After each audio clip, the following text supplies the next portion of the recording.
Hello everyone. तो NTA ने अपने आंसर की जारी कर दी है। तो दोस्तों हम आज यूजीसी नेट हिंदी का क्वेश्चन पेपर सॉल्व करेंगे और देखेंगे कितने क्वेश्चंस पे क्लेम किया जा सकता है। तो हमारा 1 से लेके 50 तक हमारा जो मेन पेपर 1 के क्वेश्चन रहते हैं। 51 से हमारा क्वेश्चन है, क्वेश्चन नंबर 51 है, निम्नलिखित में से कौन कौन से शब्द स्त्रीलिंग हैं। ऑप्शन है ए भिड़ंत, बी धनिया, सी रेणु, डी बुझौल, ई रज्जू। तो इस क्वेश्चन का करेक्ट आंसर है ऑप्शन ए यानी कि ए सी ई। ए यानी कि भिड़ंत, सी यानी कि रेणु और ई यानी कि रज्जू। क्वेश्चन नंबर 52 है, भाषा की विशेषताओं के संबंध में निम्नलिखित में से कौन सा कथन सत्य है। यहाँ पे हमें सत्य कथन बताने हैं। ए भाषा पैतृक संपदा है, बी भाषा परंपरा है, व्यक्ति उसका अर्जन कर सकता है, उसे उत्पन्न नहीं कर सकता, सी भाषा सूक्ष्मता से स्थूलता और प्रौढ़ता से अप्रौढ़ता की ओर बढ़ती है, डी प्रत्येक भाषा की एक भौगोलिक सीमा होती है, ई प्रत्येक भाषा की व्याकरणिक संरचना समान होती है। तो इसमें जो ऑप्शन गलत है वो गलत है। ए सी और ई यहाँ पे हमें सही बताने हैं, तो यहाँ पे हमारा बी और डी सही है। भाषा पैतृक संपदा नहीं है, वह एक सामाजिक संपदा है। भाषा स्थूलता से सूक्ष्मता की ओर, अप्रौढ़ता से प्रौढ़ता की ओर बढ़ती है। प्रत्येक भाषा की व्याकरणिक संरचना समान नहीं होती है। ये आपको अच्छे से जानना है क्योंकि आगे आने वाले एग्जाम्स में ये पेपर इन्हीं ऑप्शंस के अराउंड बनता है, तो आप लोगों को बाकी ऑप्शंस को अच्छे से पढ़ना चाहिए। क्वेश्चन 53 है, सूची 1 को सूची 2 से मिलान करना है। ऑप्शन ए, जले ठूट पर बैठकर गई कोकिला कूक, सिंधु सेज पर धरावधु अब तनिक संकुचित बैठी सी, ऐसा तेरा लोक वेदना नहीं नहीं जिसमें तेरा अवसाद, डी चमकते हैं खड़े हथियार उसके दूर तक आंखें चिलकती हैं नुकीले तेज पत्थर सी। तो जले ठूट पर बैठकर गई कोकिला कूक, ये किसकी पंक्तियां हैं? नागार्जुन की। तो हमारा ए तो है 4 यानी कि हमारा ए 4। सिंधु सेज पर धरावधु अब तनिक संकुचित बैठी सी, ये जयशंकर प्रसाद की है, तो यानी कि बी का 3, तो सी का 1 और डी का 2, यानी कि हमारा करेक्ट ऑप्शन है ऑप्शन नंबर बी। क्वेश्चन 52 है, अंधेर नगरी नाटक के अंकों के स्थान का सही क्रम क्या है। ए बाजार, बी जंगल, सी राजसभा, डी अरण्य, ई बाह्य प्रांत। तो इस क्वेश्चन का मैंने ये नाटक रिवीजन कराया था, तो मैंने आपको एक ट्रिक बताई थी, तो आप लोग कमेंट सेक्शन में मुझे ट्रिक बताएंगे। तो इस क्वेश्चन का करेक्ट आंसर है ई ए बी सी डी, यानी कि बाह्य प्रांत, बाजार, जंगल, राज्यसभा और अरण्य। क्वेश्चन नंबर 55, कीर्ति के द्वार सबके लिए नहीं खुले हैं, परंतु भलाई करने का अवसर सब किसी को जो उसकी खोज रखता हो मिल सकता है। यह कथन भारतेंदु के किस निबंध से लिया गया है। ऑप्शन है, ए भारतवर्षोन्नति कैसे हो सकती है, बी दिल्ली दरबार दर्पण, सी सरयू पार की यात्रा, या डी स्त्री सेवा पद्धति। तो इस क्वेश्चन का करेक्ट आंसर है ऑप्शन बी दिल्ली दरबार दर्पण। कामायनी के निम्नलिखित पंक्तियों का सही क्रम क्या है। तो इस क्वेश्चन का करेक्ट आंसर है option number 3, E B D C A. E यानी कि स्वयं व्यस्त पर शांत बने से, शास्त्र शस्त्र रक्षण में पलते, ये विज्ञान भरे अनुशासन, क्षण क्षण परिवर्तन में ढलते, यही त्रिपुरी है देखा तुमने। तो इस क्वेश्चन का करेक्ट आंसर है ऑप्शन नंबर 3। पीयू से कहे संदेशड़ा हे भौरा ए काग, ये पद्मावत की पंक्तियां हैं और इसके लेखक कौन है? जायसी, यानी कि ऑप्शन बी सही है। क्वेश्चन 58, स्त्री आंदोलन से संबंधित निम्नलिखित में से कौन से कथन सत्य हैं। ऑप्शन ए, संयुक्त राज्य अमेरिका ने 1848 में ही नारी मताधिकार को वैधता प्रदान की। ऑप्शन नंबर बी, 1946 में नारी की दशा पर संयुक्त राष्ट्र संघ ने विश्व भर की महिलाओं के लिए समान राजनीतिक, आर्थिक और शैक्षिक अधिकार दिलाने के लिए एक आयोग का गठन किया। ऑप्शन सी, बेट्टी फ्राइडन कृत द फेमिनिन मिस्टिक अमेरिकी नारीवाद की महत्वपूर्ण पुस्तक है। ऑप्शन डी, कैट मिलेट की पुस्तक द फैमिल यूनिक स्त्री आंदोलन के लैंगिक पाठ हैं। ई, सूजन बेसनेट की पुस्तक सेक्सुअल पॉलिटिक्स ने स्त्री आंदोलन को अतिवादी रूप दिया। तो इसमें सत्य कौन से हैं? केवल सी और बी। सी और बी यानी कि 1946 में नारी की दशा पर संयुक्त राष्ट्र संघ ने विश्व भर की महिलाओं के लिए समान राजनीतिक, आर्थिक, शैक्षिक अधिकार दिलाने के लिए एक आयोग का गठन किया, और बेट्टी फ्राइडन की कृति द फेमिनिन मिस्टेक।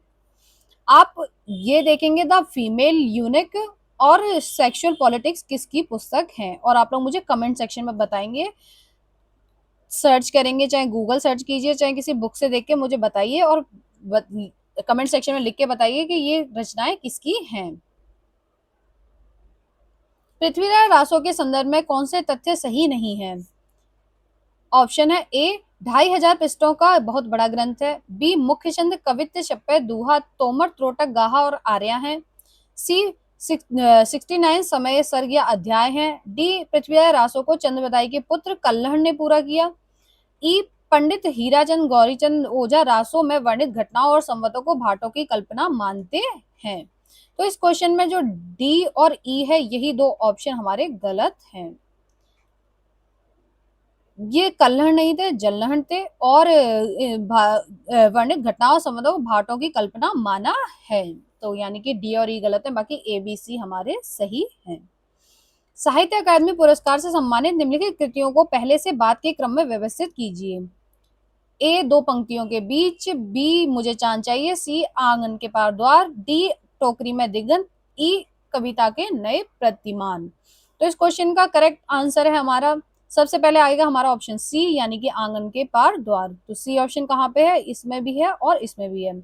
इसके बाद हमारा आएगा कविता के नए प्रतिमान यानी कि ई, तो हमारा ऑप्शन नंबर 1 जो है वो एकदम सही है। आंगन के पार द्वार, फिर कविता के नए प्रतिमान, मुझे चांद चाहिए के बाद दो पंक्तियों के बीच, और आखिरी 2020 में जो मिला है अनामिका जी को टोकरी में दिगंत। आप ये सारी रचनाएं बताएंगे किन किन लेखकों की हैं। क्वेश्चन नंबर 61, हम सूची 1 को सूची 2 से मिलान करना है। कवि दे रखे हैं, उनकी कृतियां दे रखी हैं। ए मोहनलाल महतो वियोगी, बी रामेश्वर शुक्ल अंचल, सी भगवती चरण वर्मा, डी नरेंद्र शर्मा। ऑप्शंस है, फर्स्ट है मधुकंड, सेकंड है शूलफूल, थर्ड है निर्माल्य और फोर्थ है अपराजिता। तो इस क्वेश्चन का करेक्ट आंसर है ऑप्शन नंबर 2। ऑप्शन नंबर 2 क्या कह रहा है हमारा?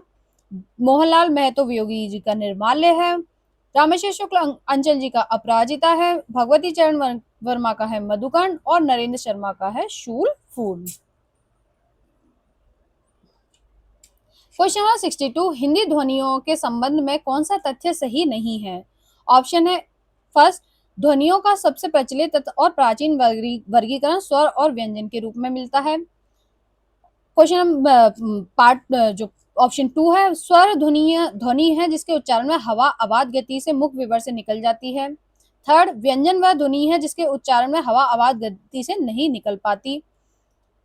फोर्थ है, जो दीर्घ से कुछ हर्ष हो उसे प्लुत स्वर कहते हैं। ये गलत है। जो हर्ष से कुछ दीर्घ हो, जैसे ओम की ध्वनि, तो वो प्लुत स्वर कहलाता है। तो यही हमारा ऑप्शन गलत है।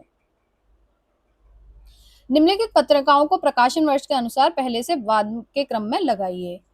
ए आलोचना, बी तद्भव, सी बाला बोधनी, डी इंदु, ई धर्म युग।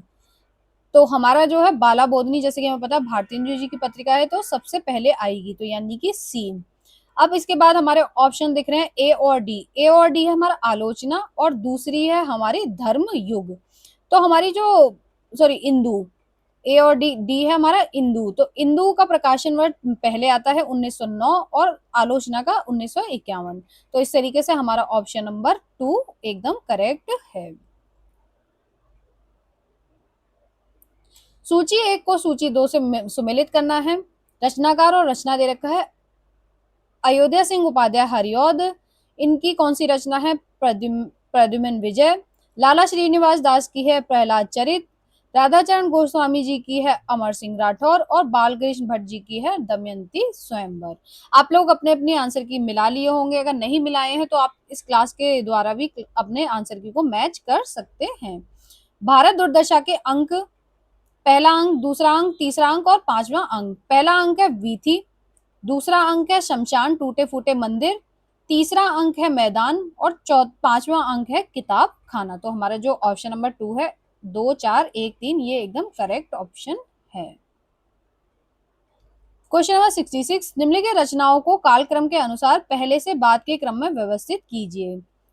ऑप्शन है, एक कवि प्रिया केशवदास, बी प्रेम वाटिका रसकान, सी हरिचरित लालचदास, डी प्रेम सागर लल्लूलाल, ई सुदामाचरित नरोत्तम दास। तो इस क्वेश्चन का करेक्ट आंसर है ऑप्शन नंबर 2 यानी कि सी, हमारी जो हरिचरित लालच दास की है वो पहले नंबर पे आएगी। दूसरे नंबर पे सुदामाचरित नरोत्तम दास जी की, तीसरे नंबर पे केशव दास की कवि प्रिया, चौथे नंबर पे रसखान की प्रेम वाटिका और पांचवें नंबर पे लल्लू लाल जी की प्रेम सागर आएगी।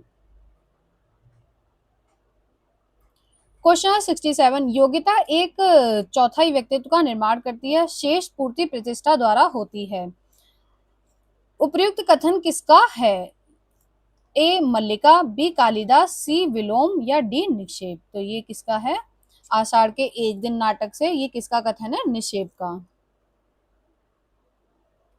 तीसरी कहानी कसम कहानी से उद्धृत इन पंक्तियों को पहले से बाद के क्रम में लगाइए। पहले हमारी है जब गाड़ी पकड़ी जाती है तो जब बैलों को भगाता है तो हीरामन बैलों को भैयन कहता है, ये मैंने आपको कहानी में भी पढ़ाते वक्त बताया था। तो हमारा पहला ऑप्शन आएगा, चलो बहन जान बचेगी तो ऐसी सगड़ गाड़ी बहुत मिलेगी। दूसरा ऑप्शन है हमारा, जब हीराबाई हीरामन की गाड़ी में बैठती है और इस बार जनानी सवारी औरत है या चंपा का फूल, जब से गाड़ी में महक रही है। इसके बाद है हमारा क्वेश्चन ऑप्शन नंबर 2, इस हीरामन को प्रतीत नहीं मर्द और औरत के नाम में फर्क होता है। इसके बाद है ऑप्शन नंबर 3 यानी कि जो हमारा फोर्थ नंबर पे आएगा, तुम मेरे उस्ताद हो, हमारे शास्त्र में लिखा हुआ है एक अक्षर लिखने सिखाने वाला भी गुरु और एक राग सिखाने वाला भी उस्ताद है।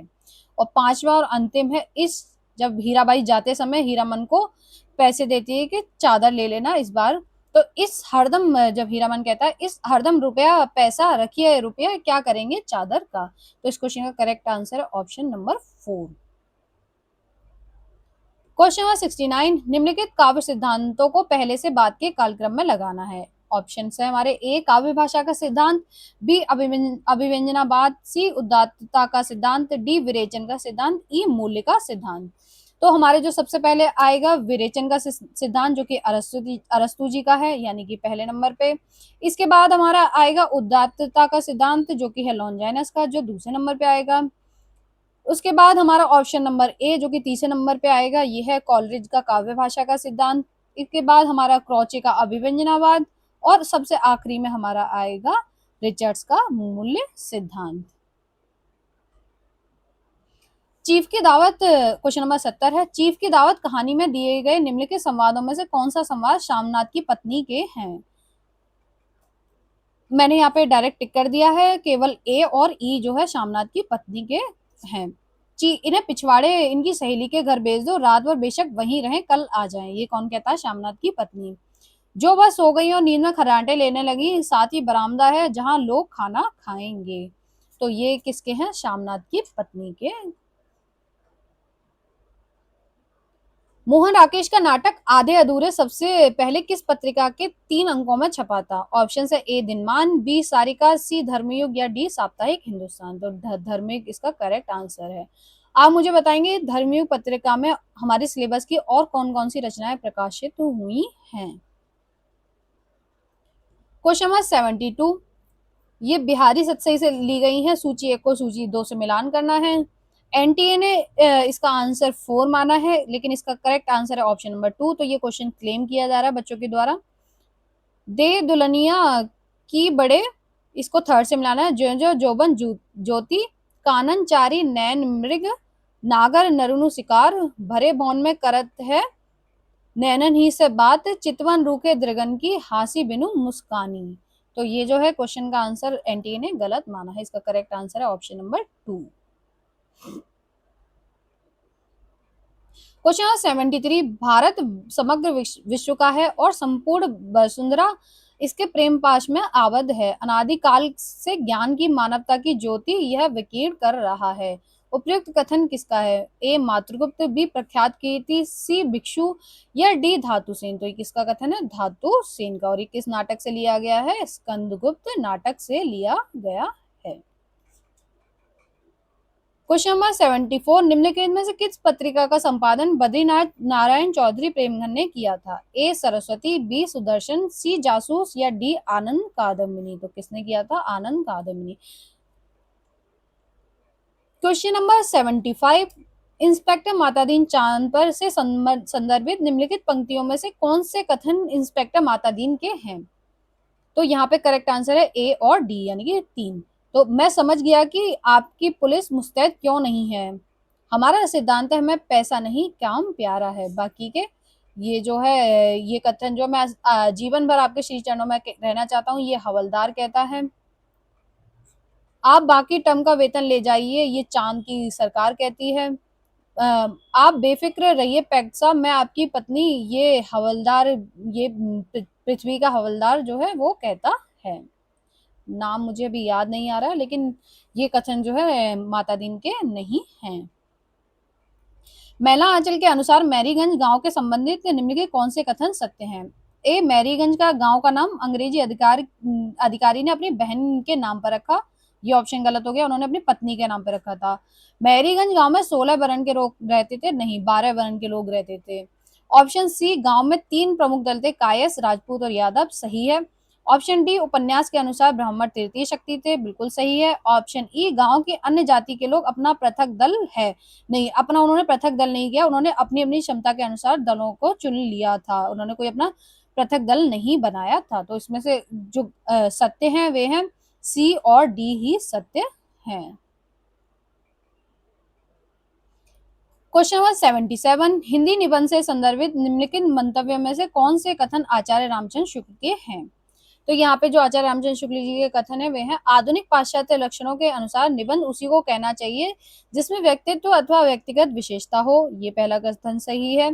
दूसरा कथन रामचंद्र शुक्ल का नहीं है। तीसरा, संसार की हर बात और सब बातों से संबंध है, अपने मानसिक संगठन के अनुसार किसी का मन किसी संबंध सूत्र पर दौड़ता है, किसी का किसी पर। तो ये भी आचार्य रामचंद्र शुक्ल जी का कथन है। तत्व चिंतन या वैज्ञानिक से निबंध लेखक की भिन्नता इस बात से भी कि निबंध लेखक जिधर चलता है उधर अपनी संपूर्ण मानसिक सत्ता के साथ, अर्थात बुद्धि और भावात्मक हृदय दोनों लिए हुए। ऑप्शन ई भी रामचंद्र शुक्ल का नहीं है। तो कौन कौन से हैं? ए, सी और डी आचार्य रामचंद्र शुक्ल जी के कथन हैं। निम्नलिखित में से कौन सा कथन उत्तर आधुनिकता से संबंधित है? उत्तर आधुनिकता महावृत्तांत के विरुद्ध है, सही। उत्तर आधुनिकता के चिंतन में ईश्वर सर्वोपरि है, नहीं, ईश्वर को बिल्कुल नकार दिया गया है। इसमें समतावादी सार्वभौमिक सत्यों का नकार है, बिल्कुल सही।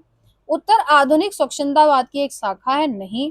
इसमें उत्तर आधुनिकतावाद की क्षमता को नकार है, एकदम सही। तो यानी कि ए, सी, ई और हमारे करेक्ट ऑप्शन है, यानी कि ऑप्शन नंबर 4 हमारा करेक्ट आंसर है। क्वेश्चन नंबर 79, निम्नलिखित में से कौन सी कृतियां आदिवासी विमर्श से संबंधित हैं? ए, जंगली फूल, बी, नगाड़े की तरह बजते शब्द, सी, मन मांझने की जरूरत, डी, मन मरंग गोड़ा नीलकंठ हुआ, या ई, प्रमथ्यु गाथा। प्रमथ्यु गाथा धर्मवीर भारती जी की है। इसके अलावा कुछ बच्चों ने ये इस क्वेश्चन को क्लेम किया है। क्लेम करने का रीजन है कि यहाँ पे जो शब्द है मन, ये ऊपर से कॉपी हो गया है, मुख्य रचना का नाम है मरंग गोड़ा नीलकंठ हुआ। तो अब एनटी के ऊपर है वो क्या मानता है। तो इस क्वेश्चन का करेक्ट आंसर है ऑप्शन नंबर 4, केवल ए, बी और डी। मन मांझने की जरूरत, आप लोग मुझे बताएंगे ये किस महिला लेखिका की रचना है। क्वेश्चन नंबर 80, निम्नलिखित में से कौन सा कथन डॉक्टर शंभुनाथ के अनुसार भारतीय नवजागरण के विभिन्न रूपों से संबंधित है? ऑप्शन ए, बंगला नवजागरण का केंद्रीय सारतत्व बुद्धिवाद है, ये करेक्ट है। ऑप्शन बी, हिंदी नवजागरण का केंद्रीय सारतत्व राष्ट्रवाद है, 1857 का स्वाधीनता संग्राम है। तो ए और बी जो है हमारे ऑप्शन सही हैं, बाकी सारे गलत हैं। निम्नलिखित में से कौन सा कथन अस्तित्ववाद के से संबंधित है? अस्तित्ववाद का मूलाधारी व्यक्तिक स्वच्छंदता है। बी, नीत्शे ने कहा ईश्वर की मृत्यु हो चुकी है।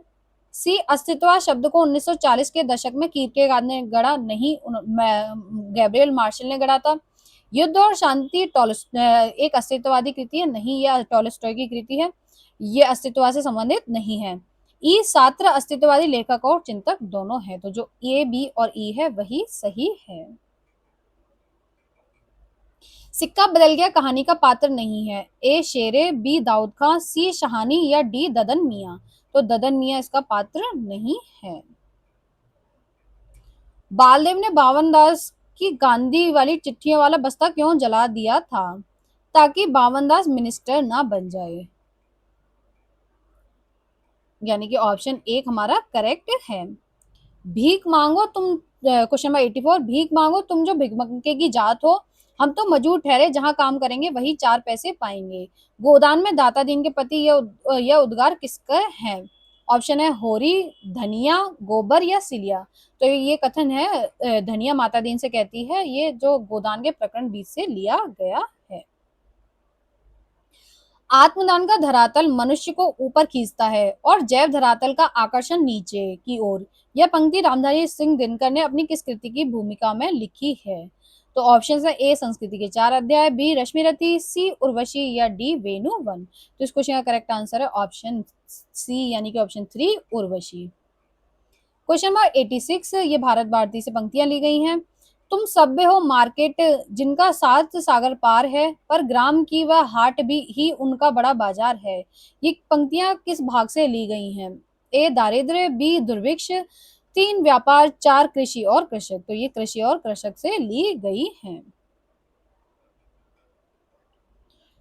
क्वेश्चन नंबर 87, भाई सरकारी पैसे का मामला है, पेंशन का केस 20 दफ्तरों में जाता है, देर लग जाती है, 20 बार एक ही बात को 20 जगह लिखना पड़ता है, तब पक्की होती है, जितनी पेंशन मिलती है उतनी ही स्टेशनरी लग जाती है। भोलाराम का जीव में यह वार्तालाप किन चरित्रों के मध्य हुआ है? तो ऑप्शन है ए भोलाराम का जीव और चपरासी नहीं, बी चपरा नारद और चपरासी नहीं, सी नारद और साहब के बीच में यह संवाद होता है। क्वेश्चन नंबर 88, मानस के हंस के आमुख के अनुसार इस उपन्यास को लिखने से पहले नागर जी ने निम्नलिखित किन में से किन रचनाओं को खास तौर पर पढ़ा था? तो उन्होंने विनय पत्रिका को खास तौर पर, विनय पत्रिका और कवितावली को खास तौर पे पढ़ा था। क्वेश्चन नंबर 89 है, ये अंधेरे में कविता की पंक्तियां दे रखी हैं, इनको लाइन वाइज लगाना है। तो पहले आएगी हमारी डी यानी कि अभिव्यक्ति के सारे खतरे उठाने ही होंगे। इसके बाद है बी यानी कि तोड़ने होंगे मठ और गढ़ सब। इसके बाद है ई, पहुंचना होगा दुर्गम पहाड़ों के उस पार। ए है हमारा तब कहीं देखेंगे मिलेंगी बाहें। और पांचवी हमारी जिनमें की प्रतिपल कांपता रहता अरुण कमल एक। क्वेश्चन नंबर 19, निम्नलिखित में से 90 है हमारा 90वां क्वेश्चन है, किस नाटक में झंडा ऊंचा रहे तथा रघुवती राघव राजा राम आदि का सृजनात्मक व्यंगपरक अर्थ दिया गया है? तो ऑप्शन है ए महाभोज, बी अंजो दीदी, सी सिंदूर की होली या डी बकरी। तो बकरी जो नाटक है वो इसका करेक्ट आंसर है। क्वेश्चन नंबर 91, निम्नलिखित संस्थाओं को उनके स्थापना वर्ष के अनुसार पहले से बाद के क्रम में लगाइए। ऑप्शन है भारतीय ज्ञानपीठ, बी हिंदुस्तानी एकेडमी इलाहाबाद, सी फोर्ट विलियम कॉलेज, डी दक्षिण भारतीय हिंदी प्रचार सभा, ई संगीत नाटक अकादमी। हमारे जो सही आंसर है ऑप्शन नंबर 4।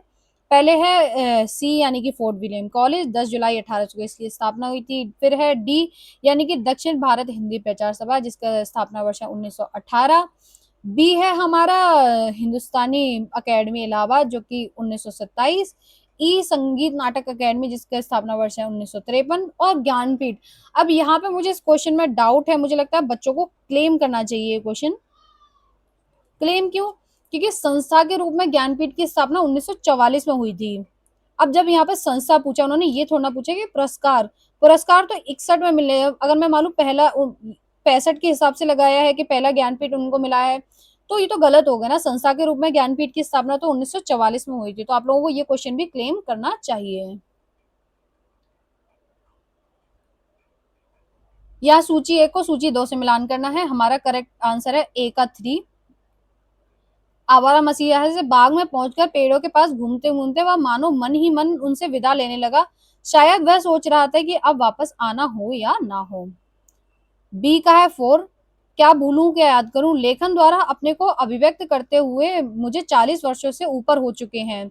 इतने दिनों में मैं अपने हृदय पर हाथ रखकर कह सकता हूँ, और कलाकार के लिए सबसे बड़ी सौगंध नहीं कि मैंने कुछ भी ऐसा नहीं लिखा जो अंतर से नहीं उठा, जो उसमें नहीं उमड़ा घुमड़ा। अनुवादों के मामले में भी सी का है हमारा 1।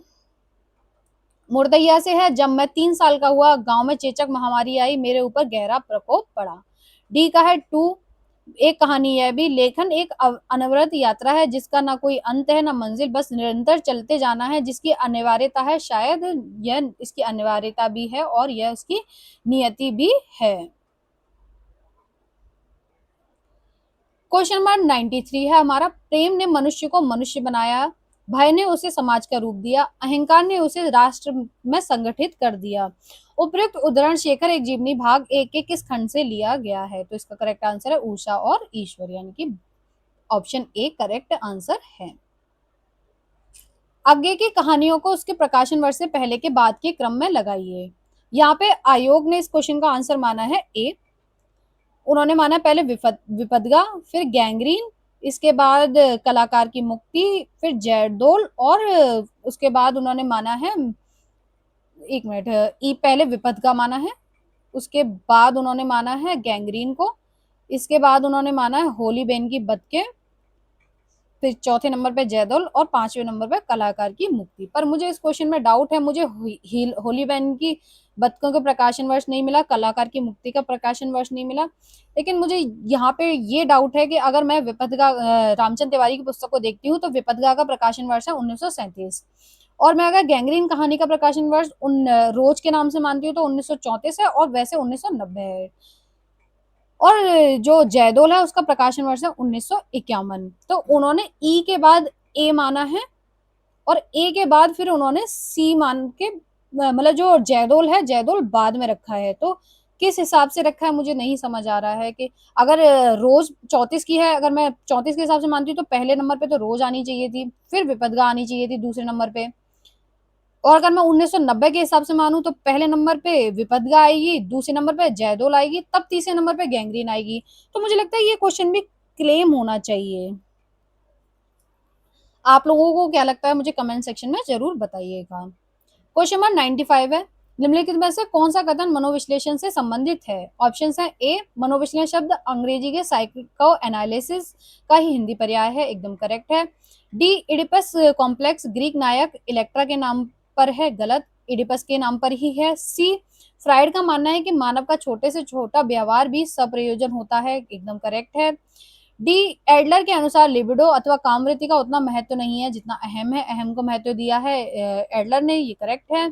युंग ने इड ईगो और सुपर ईगो की परिकल्पना प्रस्तुत की है, नहीं ये गलत है, फ्राइड ने ये परिकल्पना प्रस्तुत की है। तो यानी कि ए सी डी यानी कि क्वेश्चन ऑप्शन नंबर 3 हमारा करेक्ट आंसर है। क्वेश्चन नंबर 96, पद्मावत के संदर्भ में आचार्य रामजन शुक्ल की निम्नलिखित टिप्पणी को सही क्रम में व्यवस्थित कीजिए।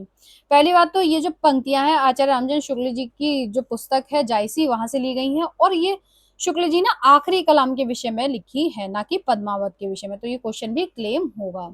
यहाँ पे जो ऑप्शन है, मतलब आयोग ने जो आंसर माना है वो क्वेश्चन नंबर ऑप्शन नंबर 4 माना है।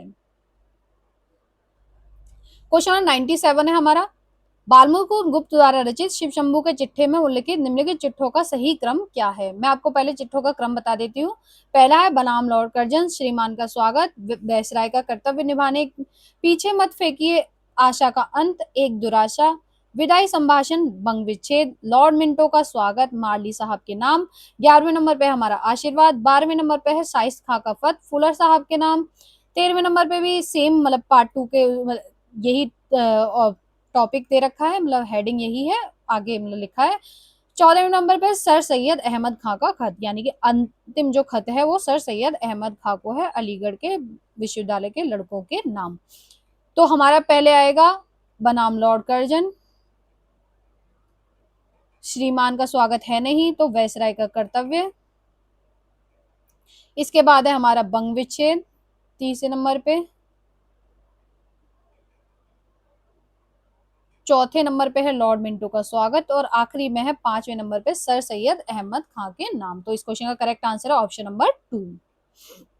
अमीर खुसरो की पंक्तियां कौन कौन सी हैं? पहली है एक नार पिया को भानी, तन वाको सगरा ज्यों पानी, ये खुसरो की है। एक नार ने अजरज किया, सांप मार पिंजरे में दिया, चाम मास वाके नहीं नेक, हाड़ मास में वाके छेद। तो ये तीनों पंक्तियां किसकी हैं? अमीर खुसरो की।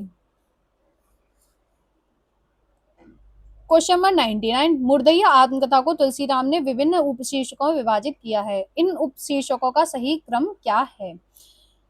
तो पहला है भूत ही नागे पारिवारिक पृष्ठभूमि, मुर्दइया तथा स्कूली जीवन, अकाल में अंधविश्वास, मुर्दइया के गिद्ध तथा लोक जीवन, भूतनिया नागिन।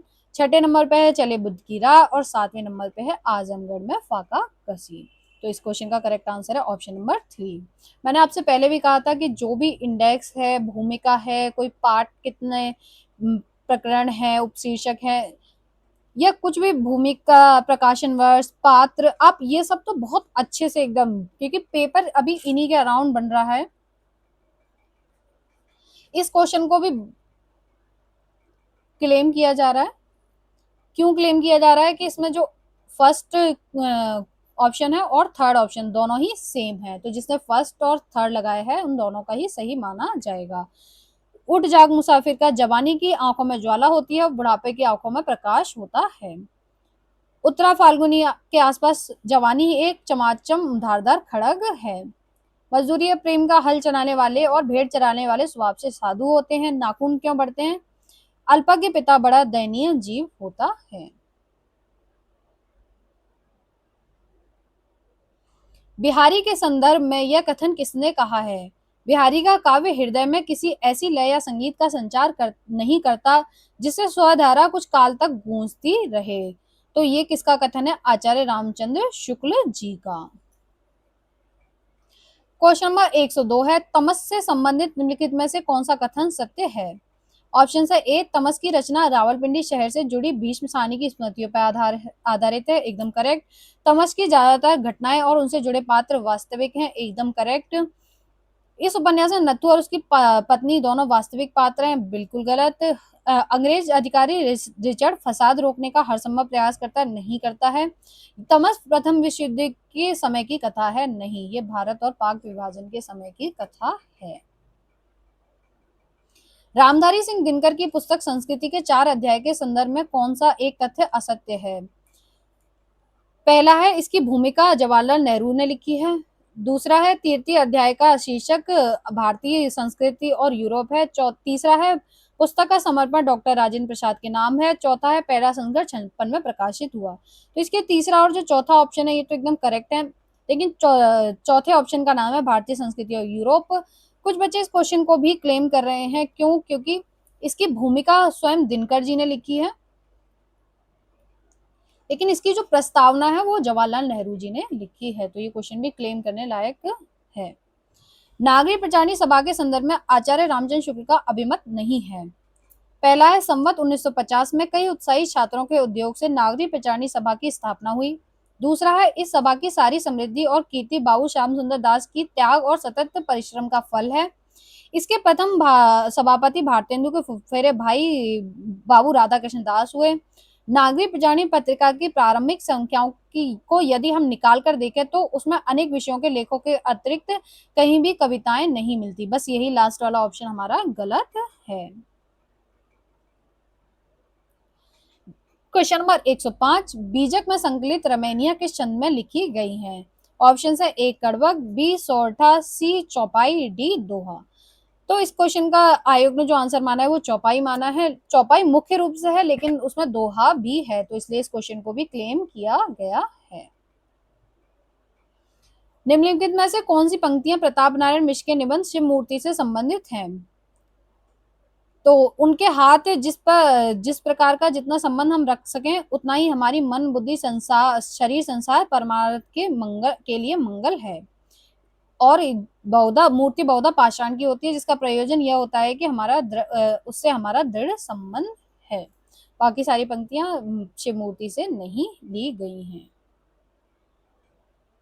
यहाँ सूची को सूची से दो से मिलान करना है। स्त्री पात्र दे रखे हैं और कहानी दे रखी है। सीता दुलाई वाली की पात्र है, किरण कानों में कंगना की, चंदा राजा निर्बंसिया की, अनीता राही से। तो हमारा ऑप्शन ए एकदम करेक्ट आंसर है। एक तरफ देखा जाए तो परिंदे की लतिका की समस्या स्वतंत्रता या मुक्ति की समस्या है। अतीत से मुक्ति, स्मृति से मुक्ति, उस चीज से मुक्ति जो हमें चलाए चलती है और अपने रेले में हमें घसीट ले जाती है। यह कथन किस आलोचक का है? Option A Rajendra Yadav, B Surendra Chaudhary, C Devishankar Awasthi या डी नामवर सिंह। ये सारे ही क्वेश्चन किसी ना किसी एग्जाम में आ चुके हैं। खुद एनटीए के एग्जाम में अलग अलग ऑप्शन में ये क्वेश्चन, इस टाइप के प्रश्न पूछे जा चुके हैं। खड़ी बोली के निम्न की रचनाओं के संबंध में असत्य कथन बताना है। अकबर के समय में गंग ने चंद छंद वर्णन की कीर्ति नामक एक काव्य पुस्तक खड़ी बोली में लिखी थी? नहीं, उन्होंने चंद छंद वर्णन की महिमा नाम से पुस्तक लिखी थी। संवत 1798 में राम प्रसाद निरंजनी ने भाषा योग वशिष्ठ नामक ग्रंथ खड़ी बोली में लिखा था। एकदम सही। खड़ी बोली का लिखित पहला महाकाव्य हरिऔध प्रवास है। एकदम करेक्ट। लल्लू लाल विचलित प्रेम सागर खड़ी बोली के आरंभिक रचनाओं में परिगणित होता है।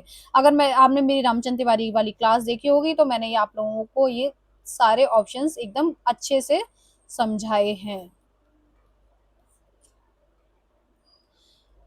ये मुझे याद है 2020 या 21 वाले जब यूजीसी नेट का पेपर हुआ था तब ये क्वेश्चन आया था कि लोभ पाप का मूल है, लोभ मिटावत मान, लोभ कहे कभी नहीं कीजिए या मैं नरक निदान। अंधेरी नगरी नाटक में उपयुक्त कथन किसका है? वहां पे महंत और जो महंत और एक और ऑप्शन सेम सेम ऑप्शन दे रखे थे, मुझे याद नहीं आ रहा अभी। तो हमारा करेक्ट आंसर है ऑप्शन नंबर 3 महंत।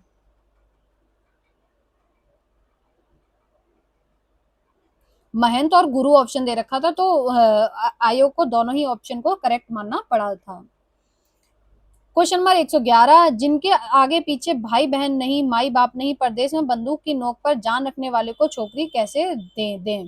कोसी के कटवार कहानी में यह कथन किसका है? तो ये लक्ष्मण का बाप गोसाई से कहता है क्योंकि गोसाई के आगे पीछे कोई नहीं था। क्वेश्चन नंबर 112, दलित आंदोलन से संबंधित निम्नलिखित में से कौन सा तथ्य सत्य है? ऑप्शन ए, महात्मा फूले ने 1863 में सत्यशोधक समाज की स्थापना की। बी, 1913 में गुजरात विधानसभा के दलितों के लिए सार्वजनिक सुविधा और संस्थाओं के उपयोग का समान अधिकार दिलाने के प्रस्ताव पारित किया गया। ऑप्शन सी, डॉक्टर अंबेडकर ने नेतृत्व में दलितों ने साइमन कमीशन का समर्थन किया। एकदम करेक्ट है।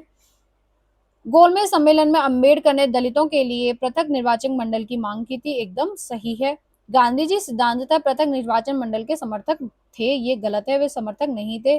जो महात्मा फूले ने सत्यशोधक समाज की स्थापना कब की थी, आप लोग ये कमेंट सेक्शन में मुझे बताएंगे। क्वेश्चन नंबर 113, उसमें उसके भीतर से प्रेम का स्वर्गीय रूप झांक रहा है। केवल झांक रहा है, निर्लज्जता के साथ पुकार या करा नहीं रहा है। कहानी उसने कहा था कि संबंध में यह टिप्पणी किसकी है? आचार्य रामचंद्र शुक्ल की। यह भी पीवाईक्यू है, नेट के ही एग्जाम में आया था। इस तरीके से नहीं आया था, कुछ अलग तरीके से आया था, लेकिन आया था। क्वेश्चन नंबर 114, निम्नलिखित काव्य आंदोलनों के पहले से बाद के क्रम में व्यवस्थित कीजिए। ये क्वेश्चन भी पीवाईक्यू है। इस क्वेश्चन का करेक्ट आंसर है बी, सी, डी, ए, ई। बी यानी कि हालावाद, फिर उसके बाद प्रगतिवाद, प्रयोगवाद, नई कविता और अकविता। क्वेश्चन नंबर 115 है, सूची 1 को सूची 2 से मिलान करना है। इस क्वेश्चन का करेक्ट आंसर है ऑप्शन नंबर 3 यानी कि ए का 4 शब्दार्थों सहित काव्यम भामा की है। पद संगठना रीति आनंद वर्धन की है। ध्वन्यालोक लोचन रचना अभिनव गुप्त की है। रस मीमांसा रचना रामचंद्र शुक्ल जी की है। अगला भी सूची 1 को सूची 2 से मिलान करना है। उद्दंत मार्टन का प्रकाशन 1826, सरस्वती का प्रकाशन 1900, हिंदी साहित्य सम्मेलन प्रयाग की स्थापना 1910, नागरिक प्रचारणी सभा की स्थापना 1893। ये भी पीवाईक्यू है, अगर आपने क्वेश्चंस को अच्छे से सॉल्व किया होगा तो इस टाइप के क्वेश्चन पीवाईक्यू में मिल जाएंगे। छायावादी कवियों की कल्पना लोग की उड़ान अपनी अक्षमता की पूर्ति का प्रयास है, यह किसका कथन है? Option A Jainendra, option B Agyeya, option C Devraj या ऑप्शन डी इलाचंद्र जोशी। तो इस क्वेश्चन का करेक्ट आंसर है option D Ilachandra Joshi. Question number 118, सूची 1 को सूची 2 से मिलान करना है। रचनाकार दे रखे हैं और रचना दे रखी है। इस क्वेश्चन का करेक्ट आंसर है ऑप्शन नंबर 3 यानी कि ए का 4। हरप्रसाद शास्त्री जी के बौद्धोगान दोहा है। राहुल सांकृत्यायन की हिंदी काव्यधारा है। प्रभुचंद बागची जी की दोहा कोश है और मोहम्मद शहीदुल्लाह की लेशा मिस्तोक्स है।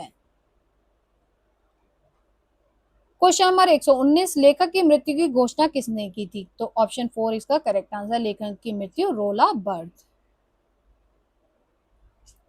पंडित उदय शंकर भट्ट विचरित कमला के संबंध में कौन सा तथ्य सही नहीं है? तो जो पहला है, कमला भट्ट जी का प्रथम प्रकाशित काव्य कृति है, एकदम गलत है। यह एक सामाजिक नाटक है। इसमें किसान आंदोलन का वर्णन किया गया है। इसमें सामाजिक असामंजस्य का मार्मिक चित्रण है। मुझे लगता है ये क्वेश्चन शायद से रामचंद्र शुक्ल की बुक से लिया गया है। अगर रामचंद्र शुक्ल की बुक से नहीं है तो रामचंद्र तिवारी जी की बुक से आपको मिल जाएगा।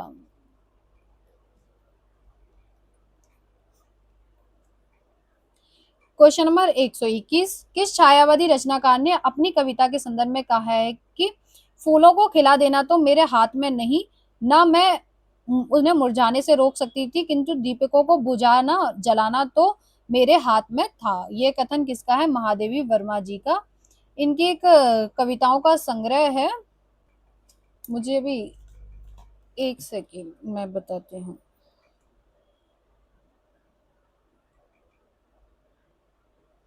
मैं आप लोगों को कमेंट सेक्शन में बताऊंगी। इनकी कोई एक रचना से है जो कि इनकी चुनी हुई कविताओं का संग्रह है, वहां से ये कथन लिया गया है।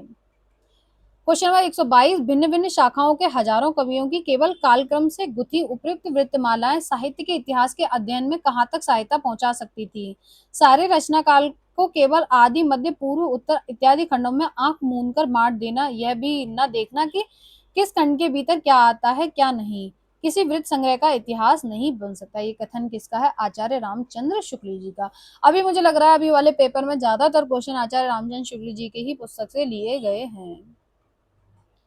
सूची एक को सूची दो से मिलान करना है। ठाकुर की पंक्तियां, हम तो पर नारी भई सो भई, तुम तो सुधरो सखियां सिगरी। मतीराम का है, ज्यो ज्यो निहारिये नैननी, त्यों त्यों खरी निकरे सी निकाई।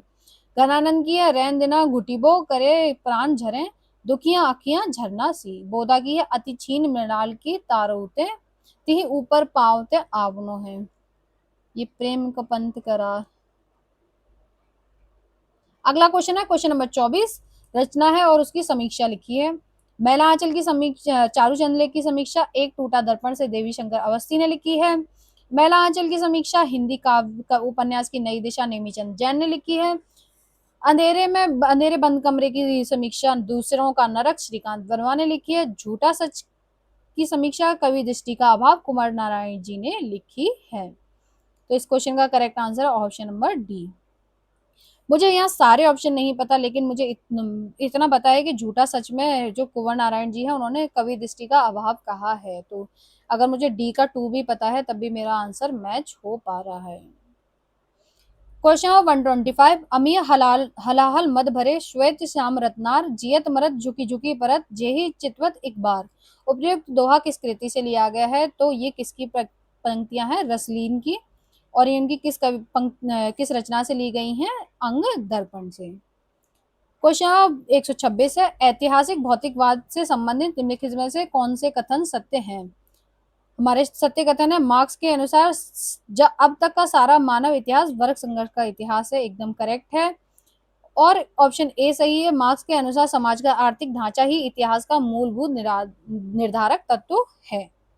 तो हमारे ए सही है और हमारा डी सही है। मेरे राम का मुकुट भीग रहा है निबंध के संबंध में कौन सा एक कथन असत्य है? पहला है, निबंध का शीर्षक लोकगीत से प्रेरित है, एकदम सही। बी, भारतीय सांस्कृतिक जीवन मूल्यों व उदात्त एवं मार्मिक स्वरों की अभिव्यक्ति है, एकदम सही है। 3, निबंधकार ने निबंध में जिन मेहमान कन्या का उल्लेख किया उसका नाम कृष्णा है, एकदम करेक्ट है। यह विद्यानिवास जी का पहला ललित निबंध है, तो ये एकदम ऑप्शन गलत है।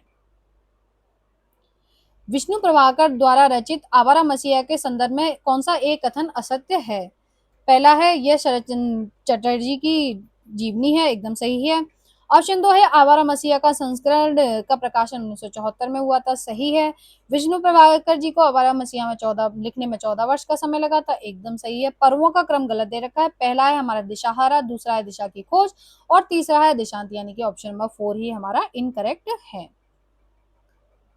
ऑप्शन सूची 1 को सूची 2 से मिलान करना है। जातिवाचक भाववाचक संज्ञा रक्त से रक्तिमा, विशेषण से भाववाचक जातिवाचक से भाववाचक मुनि और मौन, विशेषण से भाववाचक संज्ञा रक्त और रक्तिमा, संज्ञा से विशेषण राष्ट्र और राष्ट्रीय, व्यक्तिवाचक से अपत्यवाचक संज्ञा है कुरु से कौरव।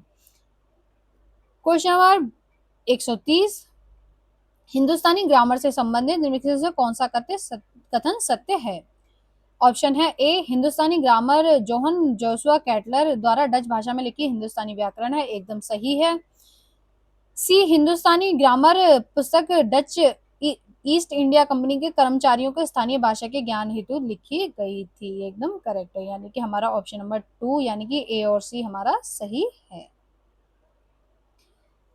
क्वेश्चन नंबर 131, जैसे वीर से पृथक वीरत्व कोई पदार्थ नहीं, वैसे ही सुंदर वस्तु से पृथक कोई पदार्थ नहीं। यह स्थापना रामचंद्र शुक्ल ने अपने निबंध कविता का है क्या है कि किस उपशीर्षक के अंतर्गत दी है? ऑप्शन है मार्मिक तथ्य, ऑप्शन 2 सभ्यता के आवरण और कविता, ऑप्शन 3 सौंदर्य या ऑप्शन 4 मनुष्यता की उच्च भूमि। तो ऑप्शन 3 यानी कि सौंदर्य से लिया गया है। प्रेरणात्मक क्रिया का उदाहरण नहीं है, यहाँ पे ऑप्शन 3 यानी कि आइसक्रीम देखते ही बच्चे उस पर टूट पड़ते हैं, ये प्रेरणात्मक क्रिया का उदाहरण नहीं है। नंद किशोर आचार्य निम्नलिखित में से किस सप्तक के कवि हैं? तो चौथे सप्तक के कवि हैं। किस विचारक का संबंध रूसी रूपवाद से नहीं है?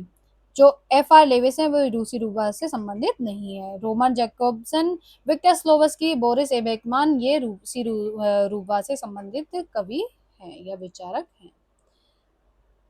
मैं बस एक ही बात कहना चाहती हूँ, जैसे अभी ये जिस भी बच्चे की आंसर की है, मतलब उन्होंने यहाँ पे ऑप्शन नंबर 4 चूज किया है। मैंने ऐसे और भी इनके आंसर देखे कि उन्होंने बहुत ही मतलब बहुत ही इजी क्वेश्चंस में आप लोग गलत करते हैं ना, तो आप लोगों को मेरिट से बहुत नीचे जाते हैं, बस इन्हीं इन्हीं क्वेश्चंस की गलती की वजह से आप लोग बेसिक क्वेश्चन नहीं याद रख पाते। क्वेश्चन नंबर 135, दुखी मन में उतर आती है पिता की छवि, अभी तक जिन्हें कष्टों से नहीं निष्कृति, उन्हीं अपने पिता की मैं अनुकृति हूँ, यही मैं हूँ। ये पंक्तियों के रचयिता कौन है? रघुवीर सहाय। निम्नलिखित में से कौन सी पत्रिका माधव प्रसाद मिश्र से संबंधित नहीं है? सुदर्शन है, एक सब मिट्टी हो गया, वैश्योपकारक, एक मिट्टी टोकरी पर मिट्टी माधवराज सप्रे की है, ना कि माधव प्रसाद मिश्र की। तो ऑप्शन 2 ही हमारा गलत हो गया। प्रकाशन वर्ष के अनुसार पहले से बाद के क्रम में लगाना है। पहला है हमारा भारत भारती जिसका प्रकाशन वर्ष 1912, उसके बाद है परिमल 1930, इसके बाद है हमारा उर्वशी 1961, इसके बाद है अकाल में सारस 1988 और पहाड़ पर लालटेन 1981। ये क्वेश्चन भी क्लेम होना चाहिए, मैंने गूगल से भी देखा, मैंने बुक्स से भी देखा। जो अकाल में सारस है सी जो है वो पहले दिया गया है 88 और 81 बाद में दिया गया है, तो कैसे दिया गया है मुझे समझ नहीं आ रहा, आप लोग देख लीजिएगा एक बारी, क्लेम करने लायक क्वेश्चन तो है ये। यह सारस्वत देश तुम्हारा तुम हो रानी, इड़ा को संबोधित यह पंक्तियां किस सर्ग से ली गई हैं? तो ये संघर्ष सर्ग से मनु ने कहा है ईड़ा को। महिला आंचल में प्रयुक्त शब्द है हंसेरी, बलवा करने वाला दल, डोल डाल नित्य क्रिया, कमसल डमी कैंडिडेट, दामुल हौज आजीवन कारावास। ये पिछले जो पेपर हुआ था उसमें पूछा गया था दामुल हौज।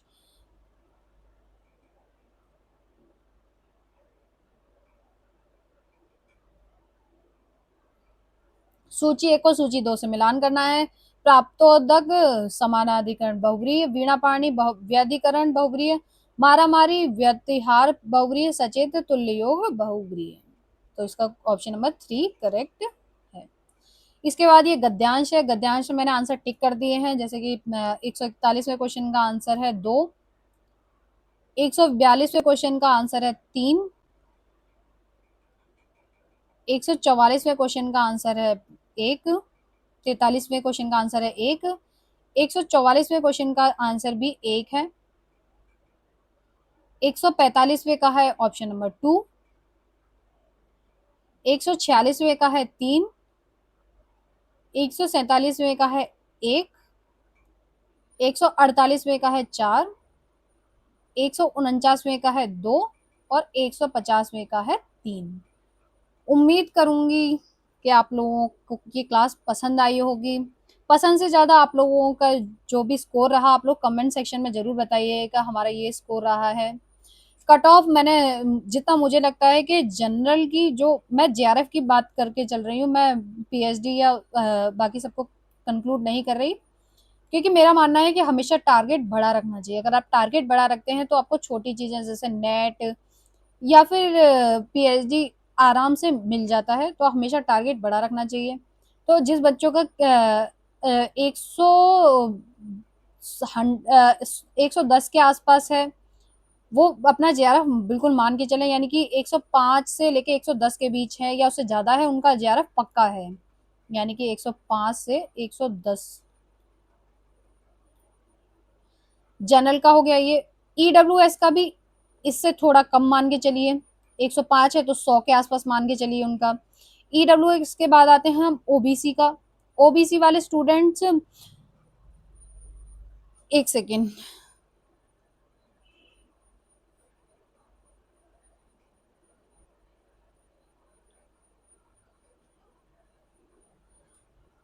ओबीसी वाले स्टूडेंट 100 के अराउंड ही मान के चलेंगे, ये लोग 100 से प्लस मान के चलेंगे। ईडब्ल्यूएस वाले, एससी वाले 90 प्लस या 90 90 से 100 के बीच में अपने आप को सेफ मान के चलेंगे। और एसटी वाले भी ये 95 से 100, तो ये 90 से 95 या इसके अराउंड अपने आप को जेआरएफ मानेंगे। उसके अलावा आप लोग बाकी चीज़ों को देख लेंगे, उसी हिसाब से थोड़ा बहुत कम ज़्यादा करके नेट और पीएचडी के लिए आप लोग कट ऑफ देख सकते हैं। उम्मीद करूंगी क्लास आप लोगों को पसंद आई होगी। पसंद आई होगी तो क्लास को लाइक करना ना भूलें, शेयर करना ना भूलें। Thank you so much.